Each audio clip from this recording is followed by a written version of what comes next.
Salut à tous, c'est Marie Dupont. Bienvenue sur ma chaîne dédiée à la propreté, l'élimination des taches, le nettoyage et l'ordre dans la maison. N'oubliez pas de vous abonner à ma chaîne. Continuez à regarder pour découvrir nos astuces du jour. C'est parti. Les mites sont l'un des appâts les plus couramment utilisés par les pêcheurs. Les larves sont nécessaires non seulement pour la capture, mais aussi pour l'appâtage. Elles sont ajoutées au mélange d'appâts et sont également données aux poissons d'aquarium. S'ils sont mal conservés, les appâts deviennent rapidement inutilisables. Il sera intéressant d'apprendre à conserver les mites à la maison pour les utiliser lors de la pêche. Description de la teigne et choix de l'appât. La teigne est une larve du moustique dolgunet dont le corps de couleur rubis mesure quelques centimètres. Les larves vivent au fond des eaux stagnantes boueuses envahies par les algues. Le régime alimentaire du papillon de nuit comprend des restes de composés organiques en décomposition, organismes végétaux et animaux. Intéressant à savoir. La principale méthode pour extraire les papillons de nuit consiste à laver le sable prélevé au fond sur une grille spéciale. Pour recueillir les larves, on utilise une pelle. L'hiver est la meilleure période pour extraire les appâts. Les pêcheurs inexpérimentés achètent des larves dans le commerce et ne savent pas toujours comment conserver les mites à la maison pour la pêche. Conservation à long terme des mites dans des conditions domestiques. Pour la conservation à long terme des mites, il faut préparer de l'eau de rivière, du sable de cadran et du limon. Pour ne pas avoir à trier manuellement, l'élimination des spécimens morts se fait à l'aide d'un accessoire spécial muni d'un bol, que l'on peut acheter dans un magasin de pêche. Pour le stockage, il est nécessaire de préparer un grand récipient, une cave ou un garage avec une température optimale. En hiver, les larves n'ont pas besoin de nourriture. Rupture après l'achat d'une teigne, il est nécessaire de la briser. Cette procédure est nécessaire pour que l'appât ne meure pas et ne se détériore pas. Pour ce faire, vous devez préparer des journaux, de l'amidon ou de la terre fine.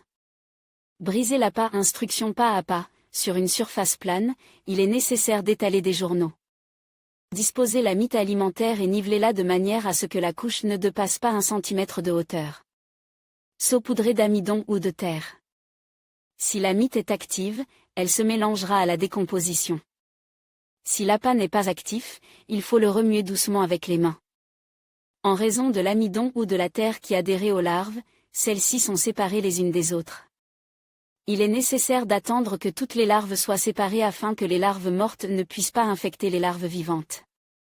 Il convient de noter qu'en utilisant un tel appât pour l'amorçage, chaque larve nagera d'elle-même, ce qui obligera le poisson à transpirer et à explorer la table d'alimentation.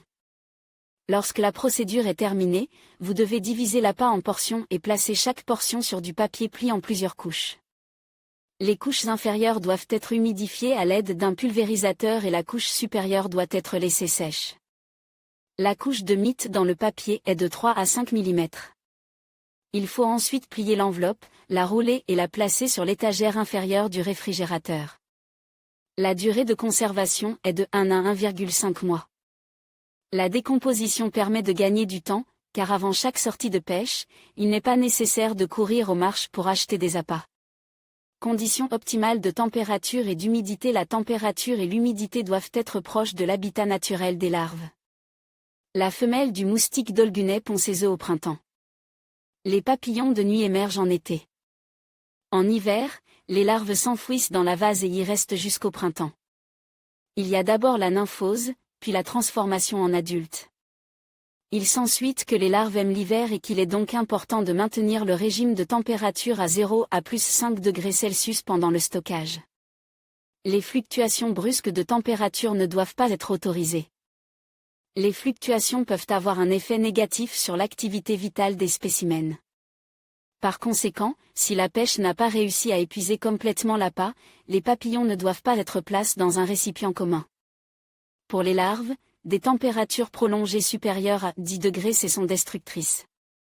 C'est pourquoi, lors de la pêche par grand froid, le récipient contenant l'appât doit être placé dans une boîte isolée ou sous les vêtements du pêcheur. En été, il est préférable de le conserver à l'ombre ou dans de l'eau fraîche.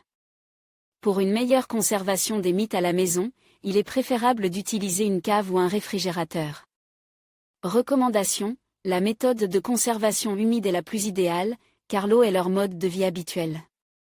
Vous pouvez également les conserver à sec, mais il est interdit de combiner l'humide et le sec. Si vous humidifiez avec de l'eau des larves conservées à sec, l'appât moisira et pourrira. Stockage à court terme des mites. Comment conserver les mites pendant une courte période pour les garder en vie? Pour conserver les appâts pendant 7 à 14 jours, vous devez utiliser un réfrigérateur ou une méthode sèche. Pour prolonger la durée de conservation, il est recommandé de les vaporiser de temps en temps, de les mouiller. Il n'est pas nécessaire de chercher un contenant spécial, des boîtes ordinaires feront l'affaire. Il est recommandé de placer les appâts dans de la sciure de bois humide, d'ajouter du limon ou de recouvrir le fond de mousse. Congélation des papillons de nuit. Les larves congelées deviennent immobiles, mais les pêcheurs utilisent souvent cette méthode pour les conserver. Pour une congélation correcte, il faut les mites sont placés dans un récipient, recouvert hermétiquement d'un couvercle, le récipient est enveloppe d'un film, envoyez le tout au congélateur. Attention! Ne congelez qu'une seule fois. Les individus ne doivent pas être soumis à des congélations et décongélations répétées. Le récipient contenant les larves, après avoir été sorti du congélateur, doit être placé dans le réfrigérateur. Pour stocker de grandes quantités, les vendeurs achètent les conteneurs et les cassettes nécessaires, respectent les conditions optimales d'entretien, choisissent un lieu de stockage à la température adéquate. Pour garantir une conservation à long terme, il est nécessaire d'acheter des papillons de qualité, de sorte que le pourcentage de larves vivantes ne soit pas inférieur à 90%. Il est conseillé aux pêcheurs d'acheter de petites quantités de mites afin qu'il soit plus pratique de les stocker dans le réfrigérateur. Et de ne pas acheter d'ustensiles et d'accessoires supplémentaires. L'achat d'une grande quantité de mites mal stockées peut entraîner des pertes.